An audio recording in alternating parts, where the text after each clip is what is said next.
આ તરફ રાજકોટ જઈએ તો અહીંયા ખાદ્ય તેલના ભાવ વધી રહ્યા છે। સિંગ તેલના ભાવમાં 50 રૂપિયાનો વધારો થયો છે। સિંગ તેલના ડબ્બાના ભાવ 2765 પહોંચી ગયા છે। કપાસિયા તેલના ભાવમાં 20 રૂપિયાનો વધારો થયો છે। કપાસિયા તેલ 2620 રૂપિયાએ પહોંચી ગયો છે। ગત વર્ષની સરખામણીએ આ વર્ષે ડબ્બાના ભાવમાં 600 રૂપિયા વધ્યા છે। વધુ માહિતી મેળવીએ રાજકોટથી સંવાદદાતા અંકિત પોપટ જોડાયા છે। અંકિત, તેલિયા રાજાઓ ભાવ વધારા પાછળ કારણ શું આપી રહ્યા છે? ચોક્કસથી પંકજ, વાત કરવામાં તો યુદ્ધ પહેલાની જ સ્થિતિમાં સૌરાષ્ટ્રની જે તેલ લોબી છે તેમને સિંગ તેલ છે તે ગત વર્ષની સાપેક્ષે ડબ્બે 600 રૂપિયા મોંઘું કરી દીધું છે અને ત્યારબાદ તાજેતરમાં જ ભાવમાં આંશિક છે તે ઘટાડો નોંધાયો હતો, પરંતુ 2 દિવસથી ફરી તેલના ભાવમાં છે તે વધારો જોવા મળી રહ્યો છે। ખાસ કરીને સિંગ તેલની વાત કરવામાં આવે તો સિંગ તેલના ડબ્બામાં 2 દિવસમાં 50 રૂપિયાનો વધારો કરી દેવામાં આવતા હાલ જે ડબ્બાનો ભાવ છે તે 2765 પર પહોંચ્યો છે।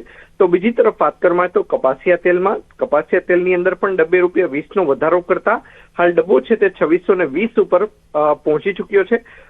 ઉલ્લેખનીય છે કે ચાલુ જ વર્ષે ડબ્બાનો ભાવ છે તે 3000 આસપાસ ટ્રેડ કરી રહ્યો હતો, જોકે ત્યારબાદ તેમાં સતત ભાવ ઘટાડો જોવા મળતા લોકોએ રાહતનો શ્વાસ લીધો હતો। જોકે ફરી એક વખત તેલિયા રાજાઓએ કૃત્રિમ તેજી છે તે સિંગ તેલની અંદર વધારી છે, કપાસિયા તેલની અંદર વધારી છે। આયાત કરતા જે તેલ છે તેની અંદર તો સતત વધારો જોવા મળી રહ્યો છે। જી અંકિત, આભાર માહિતી આપવા માટે। સુરતના પાંડેસરા વિસ્તારમાં હિટ એન્ડ રનની ઘટના સામે આવી। અજાણ્યા વાહનની ટક્કરે 13 વર્ષના કિશોર સંજીતનું કરુણ મૃત્યુ થયું છે। બહાર રમી રહેલા સંજીતને વાહનની જોરદાર ટક્કર વાગતા ગંભીર ઈજા પહોંચી અને ઘટના સ્થળે જ મોત નીપજ્યું। સંજીત મૂળ બિહારના અને હાલ પાંડેસરામાં રહેતા ચંદુ શાહનો પુત્ર હતો। 4 બહેનો વચ્ચે એકના એક ભાઈના મોતથી પરિવાર પર આભ ફાટ્યું છે। આ ઘટનાથી સમગ્ર વિસ્તારમાં અરેરાટી સાથે શોકનો માહોલ છે।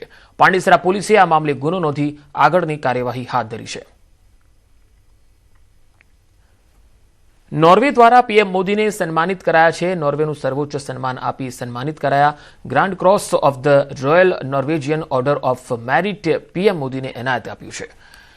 ગ્રાન્ડ ક્રોસ આ પ્રતિષ્ઠિત સન્માનની સૌથી સર્વોચ્ચ શ્રેણી છે। પીએમ મોદીને આ 32મું વૈશ્વિક સન્માન મળ્યું છે, ત્યારે આ પુરસ્કાર ભારત માટે પણ ગૌરવની ક્ષણ છે। પીએમ મોદી નોર્વેના પ્રવાસે છે। ઓસ્લો એરપોર્ટ પર નોર્વેના પીએમ જોનાસ ગેહાર સ્ટોરે પીએમ મોદીનું સ્વાગત કર્યું।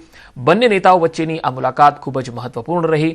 પીએમ મોદીના આ પ્રવાસથી ભારત અને નોર્વે વચ્ચેના દ્વિપક્ષીય સંબંધો વધુ મજબૂત થશે।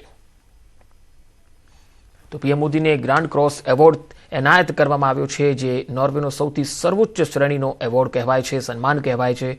પીએમ મોદીને આ 32મું આંતરરાષ્ટ્રીય નાગરિક સર્વોચ્ચ સન્માન મળ્યું છે। ભારત અને નોર્વેના સંબંધો વધારે મજબૂત થશે પીએમની આ મુલાકાતથી।